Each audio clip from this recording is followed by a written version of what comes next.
दोस्तों, कई लोग एक गलती करते हैं और जिस गलती की वजह से इनकम टैक्स डिपार्टमेंट उन्हें नोटिस दे देता है और लोग आमतौर पर यहाँ पर जागरूक नहीं हैं, इसी वजह से इनकम टैक्स डिपार्टमेंट से नोटिस आ जाता है। और कई बार जो नोटिस होता है उसमें डिमांड 70 लाख 80 लाख रुपए का होता है और एक साधारण खाने कमाने वाला व्यक्ति के लिए 70-80 लाख रुपए देना इनकम टैक्स डिपार्टमेंट को बहुत ही मुश्किल होता है। वो आखिर देगा कहाँ से? तो यहाँ पर आप पहले ही कुछ सावधानी रखें, कुछ बातों का ध्यान दें, थोड़ा अपना नॉलेज को बढ़ाएं, थोड़ा जागरूक रहें ताकि कोई भी नोटिस नहीं आए। यहाँ पर अधिकतर लोग क्या करते हैं कि वह किसी और का पैसा अपने अकाउंट में मंगा लेते हैं और फिर दे देते हैं। जैसे कि आपके घर के बगल में ही कोई रहता है, वो आपके अकाउंट में बोलेगा कि मैं 70,000 कैश में डाल दे रहा हूँ और आप फलाने व्यक्ति को अपने अकाउंट से ट्रांसफ़र कर दीजिए। ऐसा अक्सर होता है। अगर छोटा मोटा आप ट्रांजेक्शन किसी का कर देते हैं तो चलिए कोई बात नहीं है, किसी का यहाँ पर हेल्प हो जाता है और आपको कोई भी दिक्कत नहीं होता है।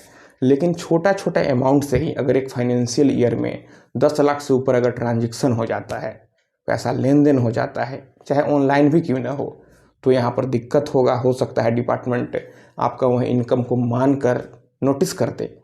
तो आप इन तरह के ट्रांजेक्शनों से बचें। कई बार यह भी होता है कि जिनका साइबर कैफ़े होता है वह दूसरे का पैसा ट्रांसफ़र करते हैं, उसके बदले में दूसरे पार्टी से चार्ज करते हैं और सारा लेन देन में सेविंग अकाउंट से ही करते हैं और कई साइबर कैफ़े वाले का नोटिस आ जाता है।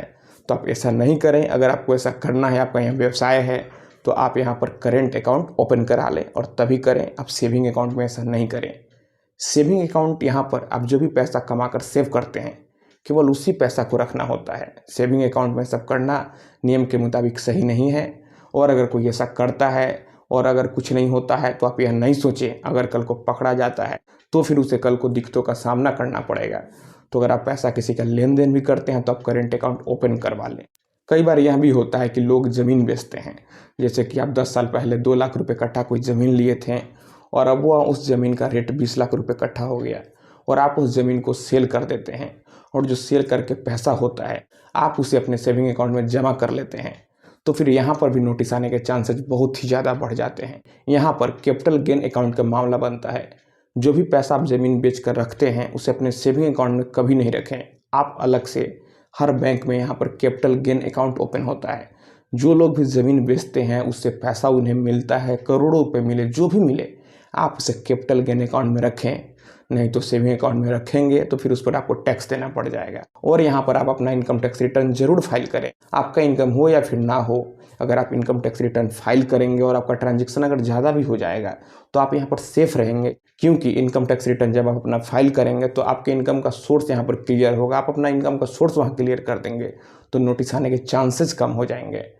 तो आपका इनकम हो या ना हो, आप यहाँ पर अपना इनकम टैक्स रिटर्न जरूर फाइल करें। अगर आपका भी ट्रांजैक्शन अधिक होता है और आप हमारे माध्यम से इनकम टैक्स रिटर्न फाइल करवाना चाहते हैं तो फिर आप हमें पहले इंस्टाग्राम पर फॉलो करें, वहाँ मैसेज करें, हमसे फ़ोन से बात करें। लेकिन यह मेरी पेड सर्विस है और यहाँ पर हम आपके इनकम टैक्स रिटर्न को फाइल करेंगे। अगर आप हमारे माध्यम से करना चाहते हैं, हमारी सर्विस लेना चाहते हैं, तो फिर आप हमें इंस्टाग्राम पर फॉलो कर लें। मेरा इंस्टाग्राम पर यूजर नेम है प्रीतेश1584। अगर आपका इनकम 2.5 लाख ही रुपये है, 2.5 लाख से कम ही है, यहाँ पर जिनका इनकम 2.5 लाख तक होता है उन्हें इनकम टैक्स रिटर्न नहीं फाइल करना होता है। लेकिन बैंक में आपका ट्रांजेक्शन 10 लाख से ऊपर हो जाता है तो फिर आप यहाँ पर अपना इनकम टैक्स रिटर्न जरूर फाइल करें। मैं बार बार बोल रहा हूँ, नहीं तो भविष्य में आप ही को दिक्कत होगा। आज यहाँ पर सभी का आधार से पैन लिंक है।